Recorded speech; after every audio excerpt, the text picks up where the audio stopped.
all these authors that I'd never read before, and it like completely rocked my world. And that's where I decided I want to be that person teaching. I want to be that person, and I figured out how you become a professor, right? Dada just shared her journey of getting her PhD.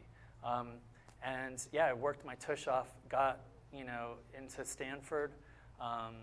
Dada is talking about the mentor there that I had, Ramon Saldivar, I think you were talking about.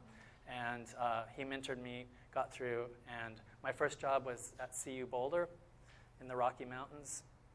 And it was fine, but I noticed the gatekeeping even there.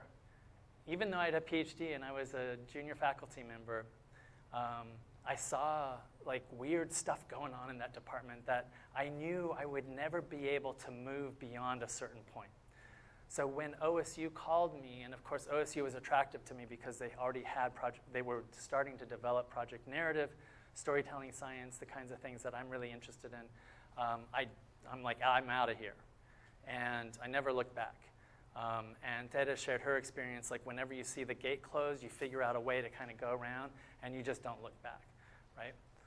So yeah, that's the big journey story. Yeah.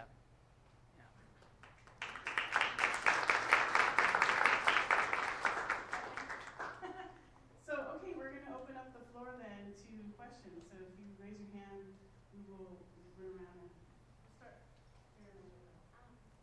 What inspired you to become a book writer? Yeah, that's a good question. What inspired me to become a book writer? So when you write, and by the way, I love that you guys are actually writing and not typing. Why? Because typing is basically a glorified recorder, right? When you have your computer and you're listening, you're basically just like, you're a cipher. When you are taking notes like you are right now, like you were, you're actually taking in, distilling, and making your own the things that you hear and see, right? You make it your own, and you will remember it better. What happens when we write books? It's similar.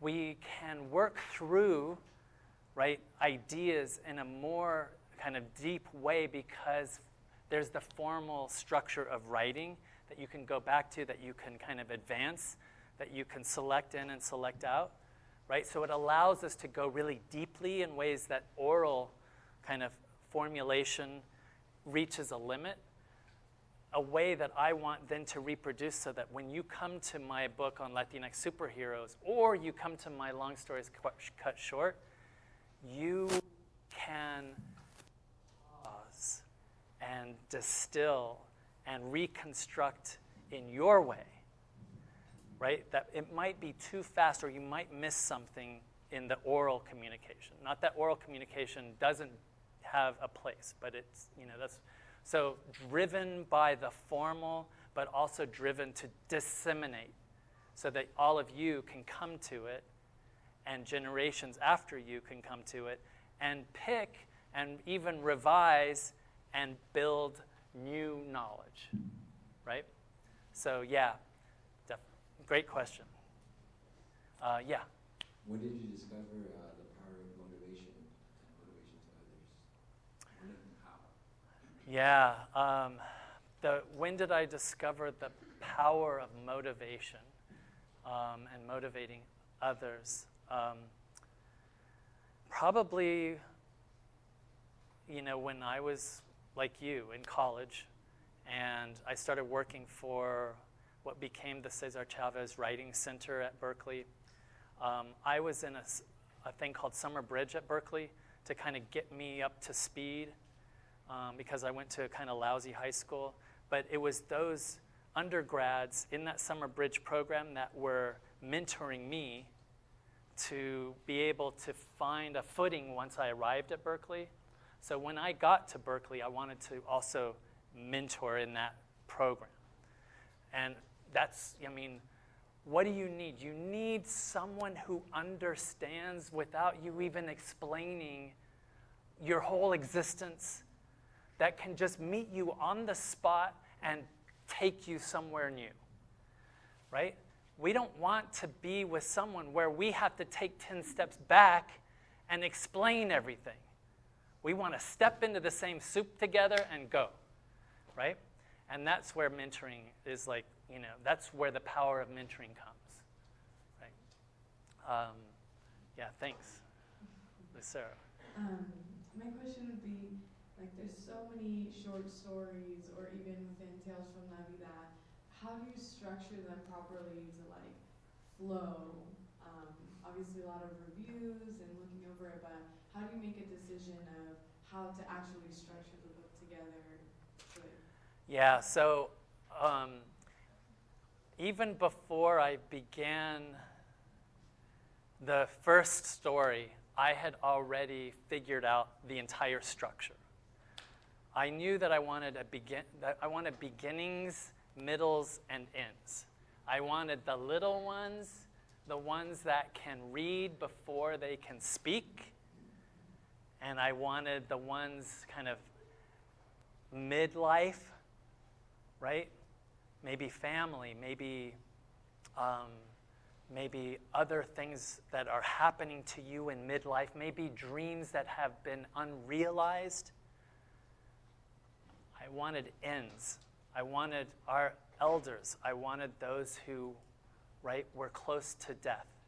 I knew that structure even before I set pen to paper. The first story I wrote is the last story in the book, because I knew the structure ahead of time, right? It was like these filmmakers, like Robert Rodriguez.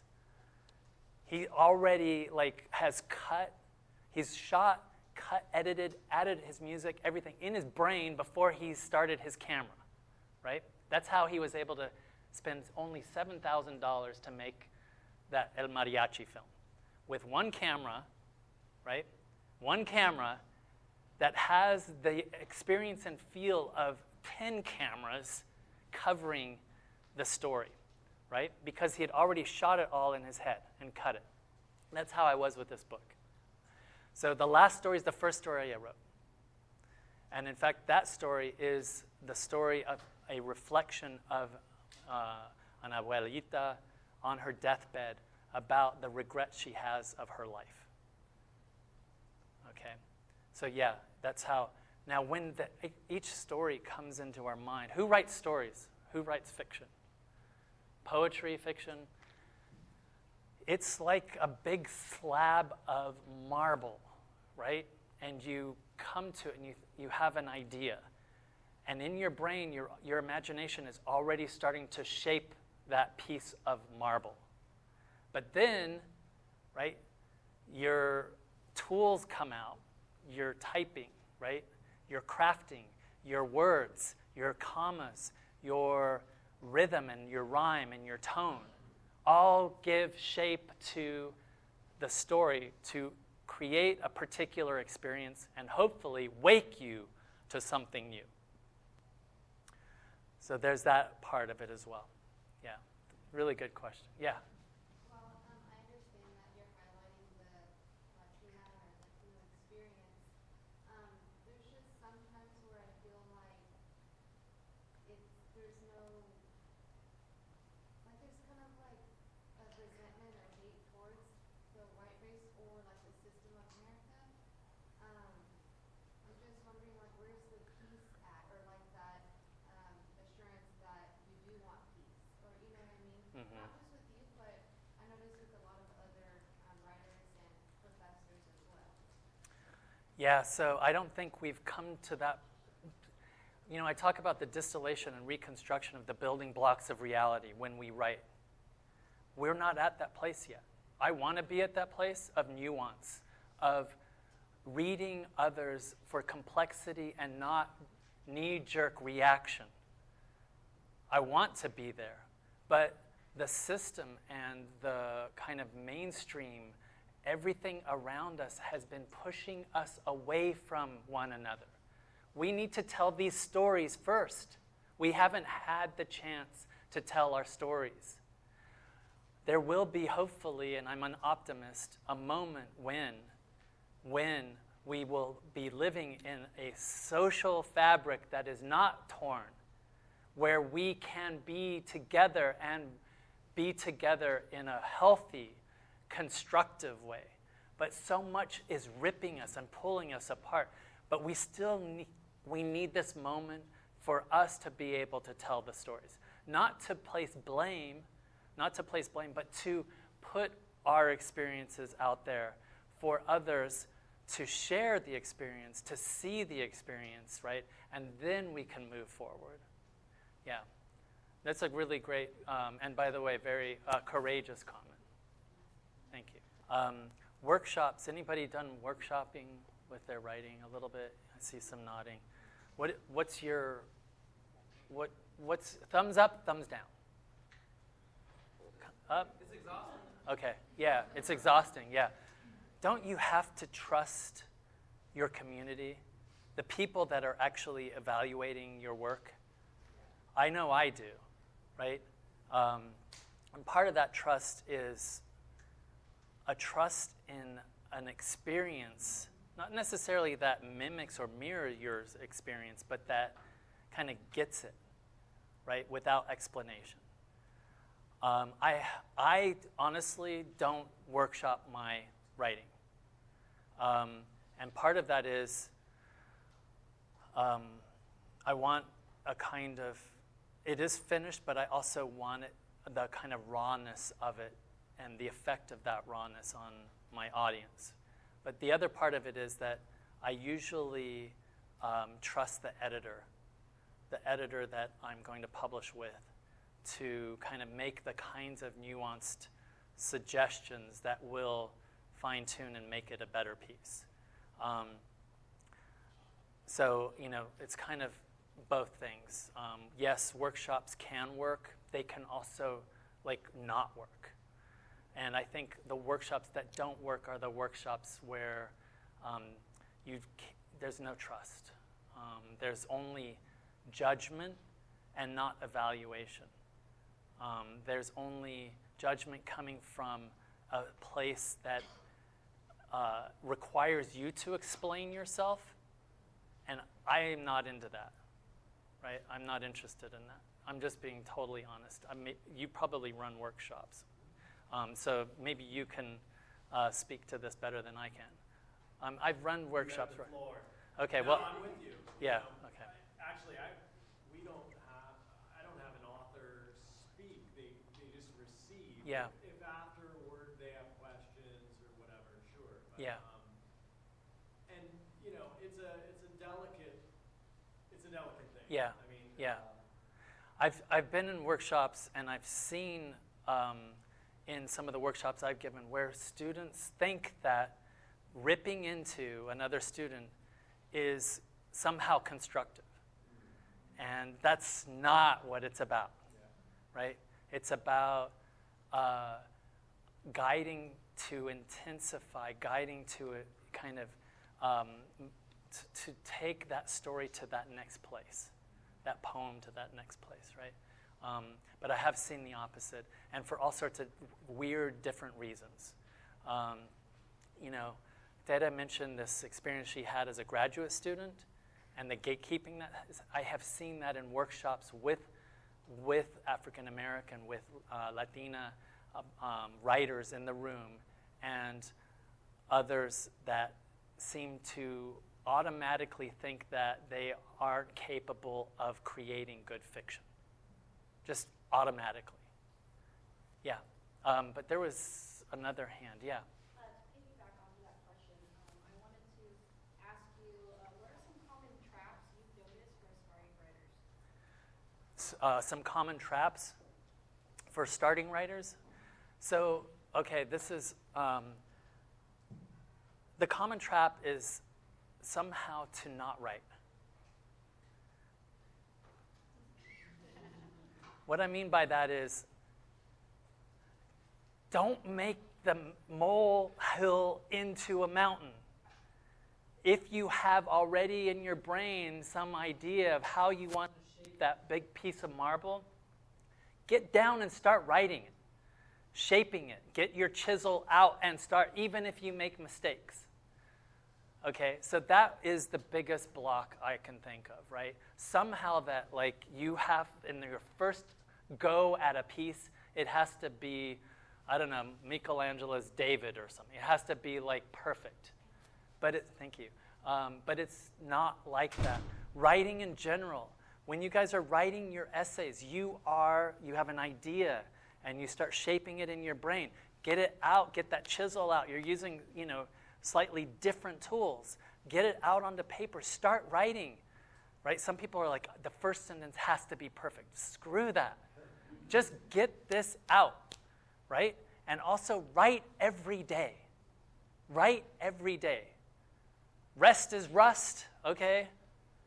So don't let that happen. Write every day, journaling or fiction or a review or whatever it is. It is like you need to keep that muscle busy and healthy, okay?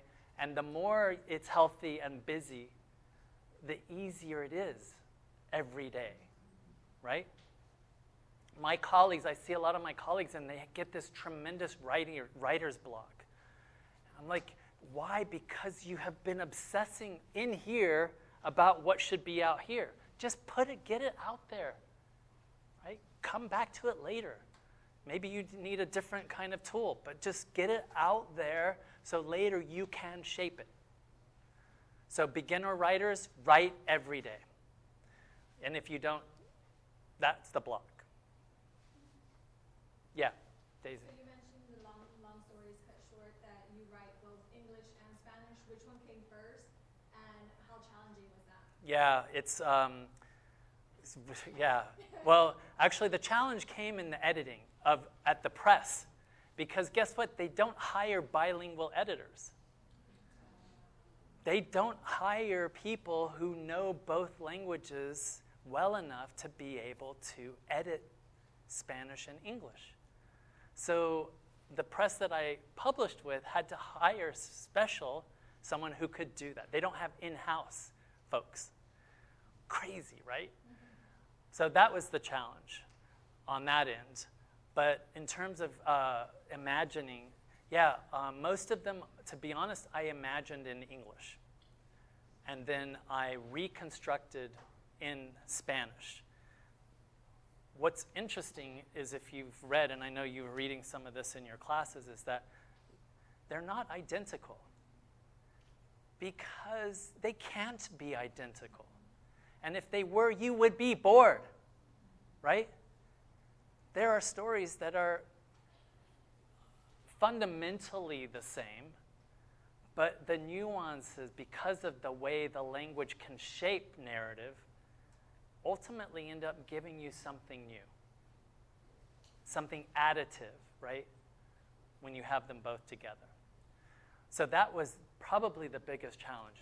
The easy way is to do a kind of one-to-one translation. That's boring. We know it's boring. The language suffers. The creative process suffers. The best is to take the prime matter, the English story, distill it, paraphrase, and then reconstruct it in the new language. And that's where you see the shared genetic makeup of the story, but at the same time, something fresh and new. Yeah. So when writing stories, writing stories like comic strips and all that, how does it make you feel kind of almost like we're living the past and having to write these stories that were traumatic for you and reliving them in like certain situations and scenarios that you had to go through? Like, how does it make you feel when you're writing things like almost hurt or like saddening? And also, how does it feel to come from nothing and come this far to create this and teaching others about it? Like, how does it make you feel from coming nothing to something? Yeah. I mean, honestly, like, I can read Cell 113 or some of the other stories, and I'm, like, scared. I'm, like, deeply anxious. I'm, like, all of the things that this person is feeling in a jail cell. But to be able to write that also requires, as the writer, a certain distance on what you want to recreate, because you need to find the right narrative shaping devices to reconstruct that story in ways that you all will be moved. If I were too close to the story sentimentally when I'm writing, I won't see all of the different options, right? And it will limit, in a way, the range, the kinds of, hopefully, the kinds of broad range of people that can and do, right, experience what it might be like to be thrown in jail as a Latinx dad who's just lost the daughter, right? What it would mean to spend a night in jail thinking that that's it. Maybe because you forgot to change the broken taillight on your car. And maybe because you don't have papers, right? So shaping, you need to find the ways to create that story, and to do that, there has to be a certain distance on what you are creating, right? And then it can be and should be something that appeals, deeply, viscerally to others. There was another question. Oh, how to, just with all this stuff? Yeah, I mean, seriously, it's work. But man, I feel lucky. I feel lucky that I can live the life that gives me the most kind of satisfaction, but not in the kind of I can buy a new car, but in the kind of satisfaction of working with people and making a difference in transforming our world into a better place. Yeah. Yeah. I have a question about your book from Long Stories, which I love, absolutely enjoyed it. Great. I was curious about, there's a lot of common themes that run throughout every story, but one that I noticed that ran through a lot of the pictures and stories was number 113, and then the purple for hope and Xboxes kind of ran routinely through all the pictures in a lot of the stories. I was curious what that meant in your life, or why you included it so frequently. The picture, so. Well, it was both, Yeah. cell 113, Yeah, yeah, right? yeah. And then number 113, and Oh. half the picture shows up in the background or on tattoos. Oh, okay, yeah, good. Okay, really good that you noticed that. Those are my Easter eggs. Okay. We all love Marvel Studio movies, right? So, for the attentive reader, there are rewards, and you will see, right? Yes. Yeah, very purposefully, intentionally put in there to reward and to expand beyond the individual story and to connect in a web all of the stories, because we are connected. We are connected in this web.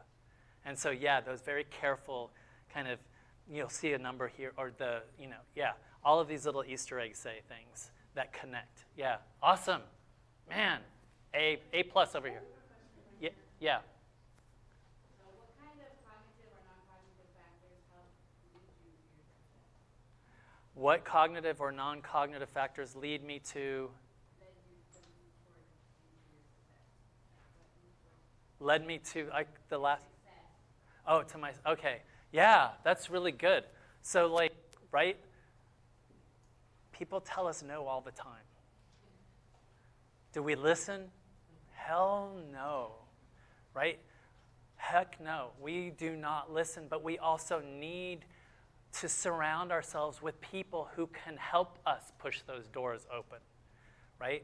We need to create communities. We need to, if we are having thoughts that lead us to negative places, we need to relearn that thinking, those schemas, right?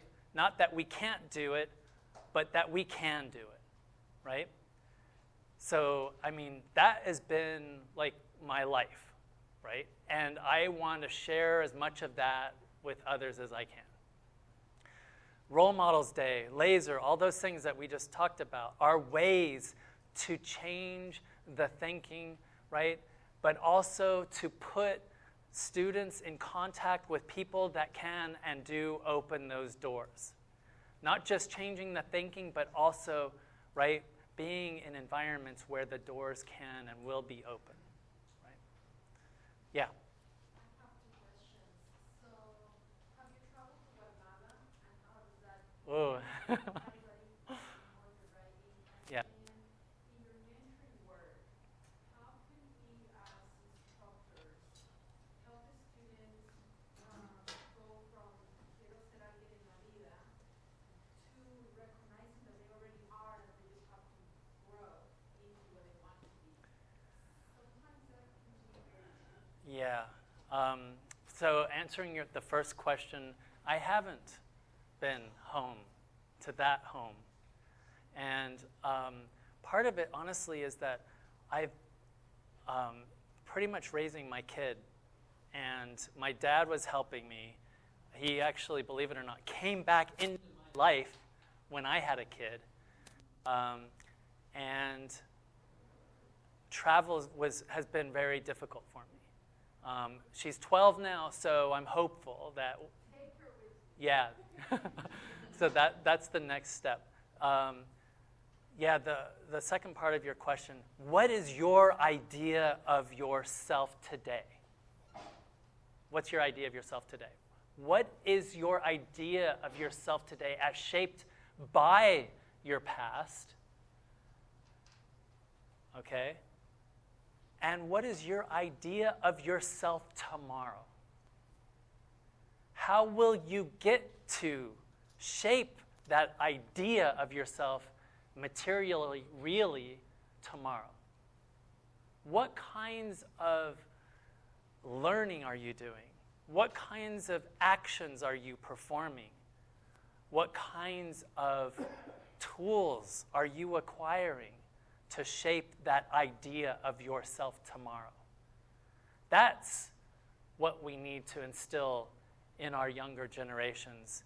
And we need to instill it with the sense that they can take that idea of themselves today and from the past and shape something new in the future.